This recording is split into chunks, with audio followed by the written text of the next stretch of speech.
I gave myself one rule: $1,800 a month. That's it. That's the whole experiment. 6 months in the Philippines, then 6 months in Vietnam. Same budget, same retirement priorities, no luxury lifestyle, no cheating, no dipping into extra savings when things got tight.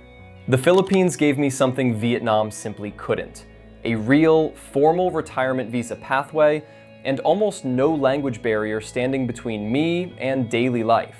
Vietnam gave me something the Philippines struggled to match: significantly cheaper everyday living. The kind of numbers that make your jaw drop a little the first time you see them. But after living both, side by side, apples to apples, I discovered something far more important than which country was cheaper. The cheapest country wasn't necessarily the easiest country to actually retire in. And that distinction is the whole reason this video exists. Before we get into what actually happened, I want you to understand exactly how I set this up, because the value of this comparison only works if the rules were fair, consistent, and realistic, not some artificially inflated or deflated number designed to make one country look better than the other. The budget was $1,800 a month, flat, no exceptions. This was for one person, living long-term, not bouncing between hostels or short-term Airbnbs the way a backpacker might. I aimed for a long-term rental in both places, the kind of housing an actual retiree would sign a lease for, not a vacation rental priced for tourists. Comfortable, but not luxury. I wasn't chasing infinity pools or rooftop bars. I was trying to live the way a real retiree on a real Social Security check would live, day in and day out. That meant local food most of the time, with the occasional Western meal thrown in.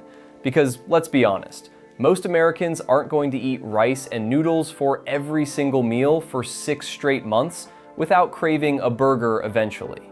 Normal transportation, nothing extravagant. A healthcare budget, because pretending healthcare doesn't exist in a retirement experiment would be dishonest and honestly a little dangerous. Internet and utilities, because modern retirement means staying connected to family back home. And visa and residency costs included, because too many cost of living comparisons online conveniently leave that part out, and it's often the part that surprises people the most. What did I actually track along the way? Housing, food, utilities, transportation, healthcare, visa costs, banking, language, safety, and overall retirement practicality, which is really the umbrella category that everything else feeds into. Because at the end of the day, a retirement plan isn't just about whether you can afford groceries. It's about whether the whole system around you actually works for the life you're trying to build. With all of that laid out, let's start where I started. 6 months, one country at a time. First stop, the Philippines. Month 1, the visa reality. Walking into month 1, here's what I expected based on everything I'd read and watched before actually landing. An easy retirement visa, relatively low cost, the kind of thing you fill out over a weekend and forget about. What I actually discovered painted a more complicated picture, and honestly, a more honest one than half the content floating around out there. The Philippines does have a dedicated retirement pathway through the SRRV. That part's true, and it's genuinely one of the country's biggest advantages over almost anywhere else in the region. But the current requirements are substantially different from what a lot of older YouTube videos still describe. Videos that are still getting recommended today, even though the numbers inside them are years out of date. As of my research, SRRV Classic currently requires a $15,000 deposit for qualifying pensioners, or $30,000 for those without a qualifying pension. On top of that, there's a $1,500 processing fee and a $360 annual fee that keeps recurring every single year you hold the visa. Sit with those numbers for a second, because they matter. $15,000 isn't nothing. $30,000 for someone without a qualifying pension is a genuinely significant chunk of retirement savings to set aside just to get in the door. My honest takeaway after month 1 was this: the visa is real, it's legitimate, and it does provide something incredibly valuable. But cheap and effortless is an outdated description that needs to be retired right alongside those old videos still promoting it. Months 2 and 3, the rent test.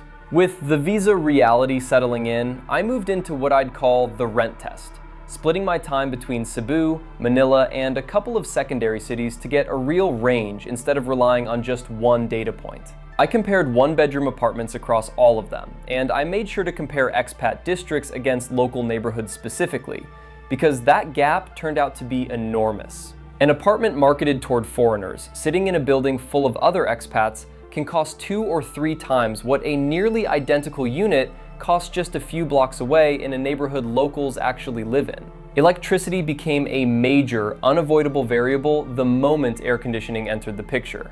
And in a tropical climate, air conditioning isn't a luxury, it's survival, especially for anyone not used to that kind of heat and humidity year-round. Internet and mobile costs were reasonable overall, nothing that broke the budget on their own. And building amenities, pools, gyms, security desks, added noticeable cost the fancier the building got, the same way they would back home. What surprised me most was how much the expat tax compounded once you stacked several small decisions on top of each other. Choose a foreigner-heavy building and you're already paying a premium. Add a unit with a pool view and that premium climbs again. Run the air conditioning most of the day instead of relying on fans at night, and your utility bill can quietly double. None of these choices feels reckless in the moment. Each one seems small and reasonable on its own.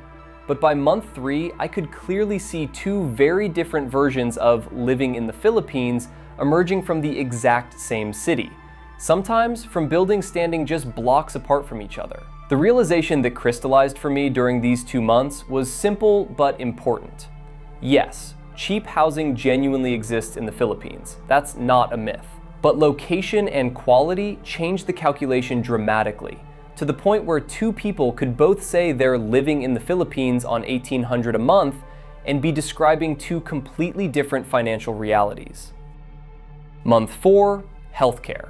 By month 4, I shifted focus towards something that matters more the older you get, and definitely matters most for the retirees actually watching this video: healthcare. I looked into private hospitals in the major cities, specialist access, consultation costs, diagnostic testing, insurance options, and, critically, the limitations of Medicare once you're living abroad, since Medicare largely doesn't follow you overseas the way people sometimes assume it will. The important lesson that emerged from this month was blunt but necessary. Cheap healthcare isn't the same thing as having the right healthcare nearby. You can find inexpensive clinics almost anywhere, but inexpensive and adequate aren't always the same word. What genuinely changed my thinking during this stretch was realizing just how concentrated the good infrastructure actually is. Manila and Cebu have by far the strongest medical infrastructure in the country, the specialists, the equipment, the hospital systems that can handle serious situations. But smaller cities, the quiet, charming, more affordable ones that look so appealing in photos, can mean fewer specialists and fewer facilities, which becomes a real problem the moment something serious happens and you're suddenly facing a long trip just to get proper care. I sat in on a few consultations just to get a feel for pricing, and the gap between routine care and anything specialized was bigger than I expected. A basic checkup or a simple prescription refill felt genuinely affordable, sometimes shockingly so compared to US prices. But the moment a specialist entered the picture, a cardiologist, an oncologist, anything requiring imaging or ongoing monitoring, costs climbed fast, and availability narrowed just as quickly outside the major hubs. Insurance options existed, but coverage varied enormously depending on the provider, and Medicare's silence on anything happening overseas meant that gap was entirely mine to fill on my own. Month 5, the foreigner cost. Month 5 was where the budget started teaching me lessons I genuinely didn't expect going in. I noticed a consistent pattern everywhere I looked. Imported American products cost more, sometimes dramatically more than back home, let alone more than local alternatives. Tourist-oriented neighborhoods cost more across the board, from groceries to haircuts to basic services, simply because the pricing assumes you're a visitor with disposable income, rather than a resident living on a fixed budget. Better condos, the ones with the nicer finishes and the rooftop views, cost significantly more, predictably. And Western restaurants, the burger joints, the pizza places, the familiar chains, quickly destroy a low budget if you lean on them too often, turning what should be an occasional treat into a serious monthly expense. The lesson from month 5 was one of the most important of the entire Philippines chapter. You don't automatically get a cheap retirement just because you're living in a cheap country. The country being affordable doesn't mean your specific lifestyle inside that country will be. You still have to choose the affordable version of it on purpose, every single day, rather than assuming the cheap price tag follows you automatically. Month 6, Philippines final tally. By month 6, I sat down and actually ran the full numbers. Housing, utilities, food, transportation, healthcare and insurance, visa costs, entertainment, and miscellaneous spending, all added up across the full 6 months to get an honest average. The result?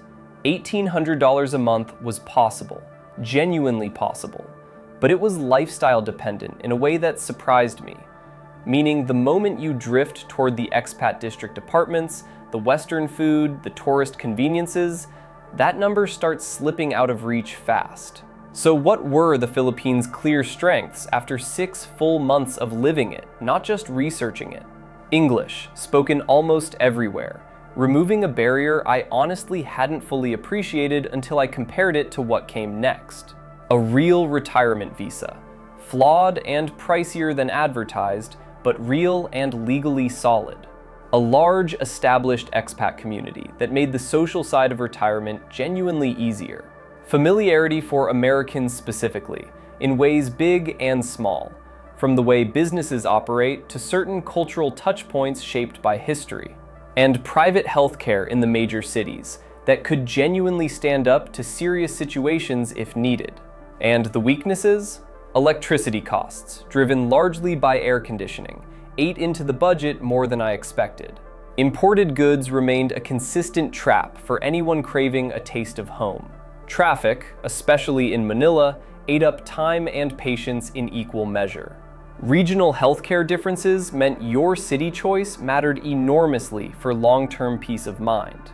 And the visa costs and deposit requirements represented a real upfront barrier that a lot of retirees simply aren't prepared for when they first start researching. 6 months down, one country fully lived, fully tested.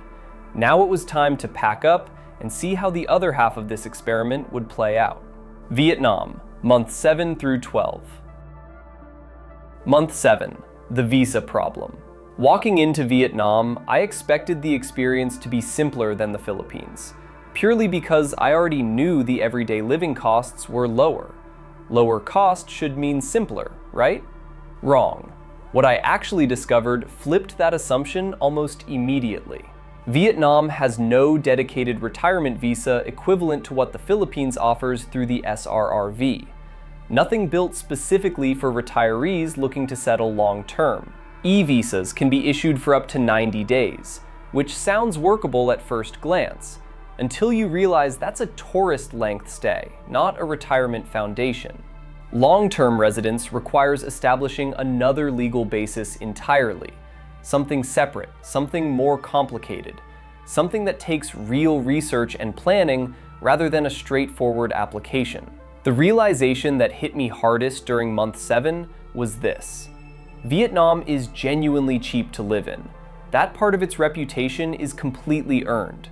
But cheap doesn't automatically mean easy to retire in. Those are two entirely different questions, and conflating them is exactly the trap so many people fall into before they ever set foot in the country. Months 8 and 9, Da Nang rent test.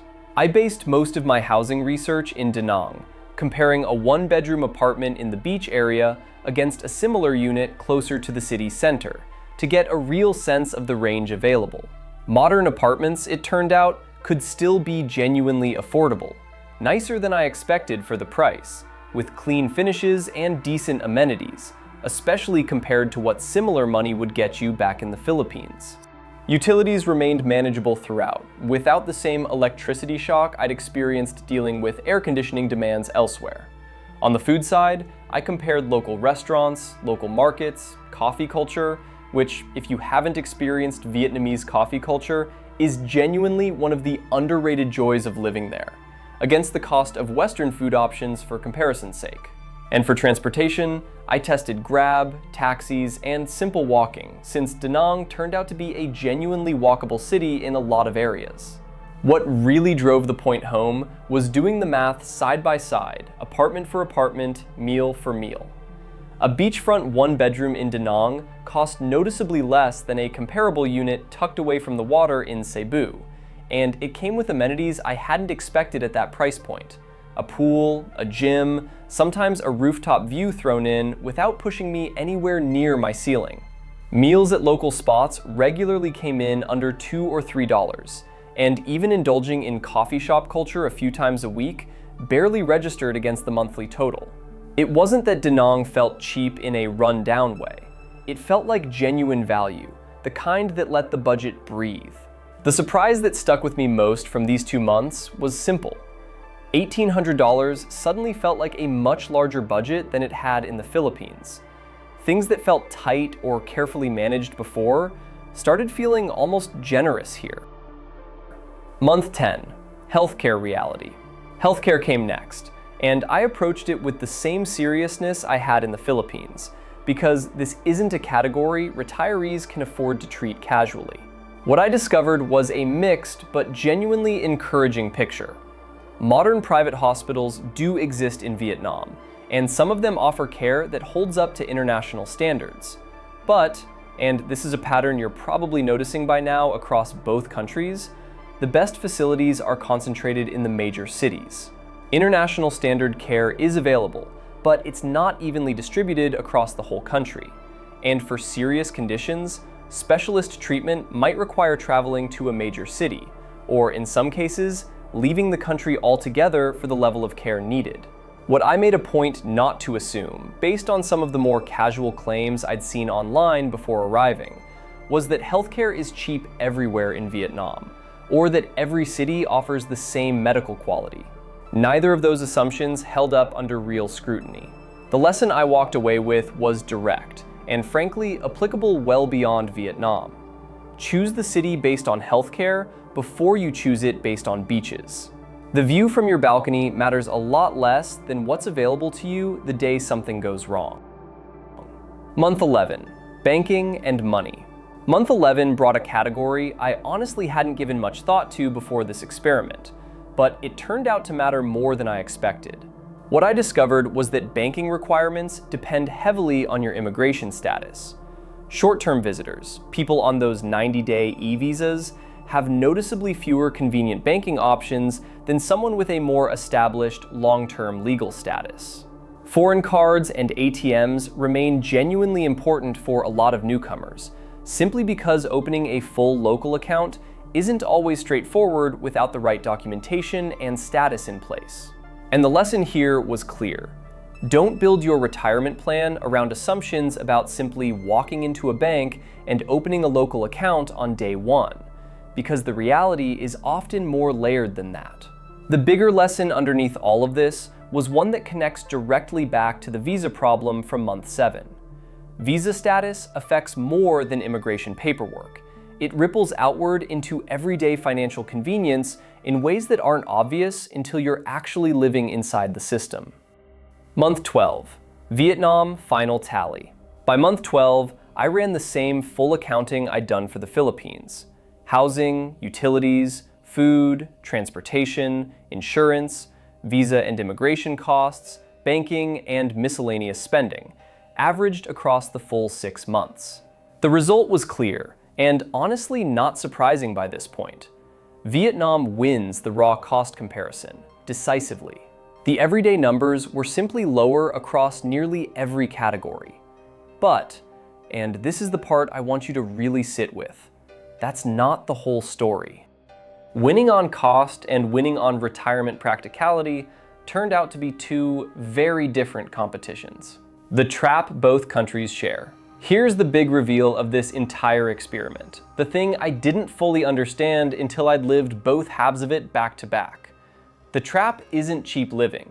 Cheap living is good. Cheap living is, in some ways, the whole point of retiring abroad in the first place. The actual trap is confusing cheap to live with easy to retire. Those two phrases sound almost interchangeable on the surface, but living them out taught me just how different they really are. In the Philippines, you get English spoken almost everywhere, a dedicated retirement pathway built specifically for people in your exact situation, and an established expat ecosystem that makes the social and practical sides of relocation noticeably smoother. But you also get higher costs across several categories, a real visa deposit that ties up meaningful capital, and a more expensive imported lifestyle if you're not careful about how you shop and where you eat. In Vietnam, you get lower everyday expenses across the board, excellent local food that stretches your budget further than almost anywhere else I've experienced, affordable housing even in modern, comfortable apartments, and genuinely strong overall lifestyle value for the money. But you also get no dedicated retirement visa to lean on, a more complicated path to long-term residency that requires real planning and legal groundwork,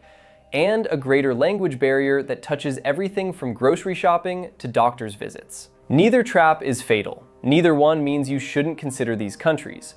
But walking in blind to either one is exactly how retirees end up frustrated, confused, or worse, stuck in a situation they didn't fully understand until they were already there. My final scorecard. Let me walk you through how I actually scored each category, because the numbers tell a more nuanced story than a simple which one's cheaper headline ever could. On cost of living, the Philippines scored an 8 out of 10, genuinely solid, while Vietnam scored a full 10 out of 10, the clear winner in this category and honestly not close. On the retirement visa specifically, the Philippines scored a 9 out of 10, reflecting a real dedicated pathway despite the cost, while Vietnam scored just a 4 out of 10, held back by the lack of anything built specifically for retirees. On English, the Philippines scored a full 10 out of 10, while Vietnam landed at a 5 out of 10. Workable in tourist areas, but not something you can build a retirement around. On healthcare, both countries scored evenly at 8 out of 10, reflecting strong facilities concentrated in major cities in both cases. On food, the Philippines scored an 8 out of 10. Good, but not the standout category, while Vietnam scored a full 10 out of 10, one of its clearest strengths. On expat community, the Philippines scored a 10 out of 10, reflecting decades of established American presence, while Vietnam scored a respectable 8 out of 10. On everyday convenience, the Philippines scored a 9 out of 10, while Vietnam scored an 8 out of 10. Close, but not quite matching. And on long-term retirement viability, the category that really matters most for the audience watching this, the Philippines scored a 9 out of 10, while Vietnam scored a 6 out of 10, dragged down primarily by that visa gap. Who actually wins? So let's break this down by what actually matters to you, because the honest answer depends entirely on your priorities. If you only care about cost, purely and simply, the winner is Vietnam. No real debate there after living both. If you care primarily about retirement infrastructure, the visa, the systems, the support built specifically for people in your exact life stage, the winner is the Philippines, clearly and consistently. And if you're specifically an American retiree, weighing the full picture the way most of you watching this actually are, my winner is the Philippines, because of the formal retirement pathway that gives you legal certainty. Because of the English that removes friction from 1,000 small daily interactions. Because of the established American expat communities that make the social transition genuinely easier. And because of the stronger long-term retirement infrastructure that holds up better the longer you actually stay. So here's where I landed after a full year of living this experiment, not just researching it from a comfortable chair back home. Vietnam won my cost test, decisively and without much argument. But the Philippines won my retirement test, and that distinction matters more than almost anything else in this entire video. Because when you're 30 years old and working remotely, chasing flexibility and adventure, the cheapest country might genuinely be the obvious winner, hands down. But when you're 65 and living on Social Security, the calculation changes completely. You aren't just buying cheap food and cheap rent anymore. You're buying stability. You're buying healthcare access you can actually count on if something goes wrong. You're buying legal certainty, the kind that lets you sleep at night instead of wondering if your residency status is about to become a problem. And you're buying peace of mind, which, if you ask most retirees honestly, ends up mattering more than almost any single line item in the budget. But here's the question I kept asking myself over and over after comparing both countries side by side for a full year. Do you actually need to go this far, halfway around the world, into visa systems and language barriers and healthcare research to find an affordable, workable retirement? Because there are countries much closer to the lifestyle Americans already know. Places that are actively trying to attract retirees like you, rolling out the exact kind of welcome mat that neither the Philippines nor Vietnam fully offers. I've compared those destinations in my next video, and one of them might completely change where you think you should retire. Click the video on your screen and let's compare them next.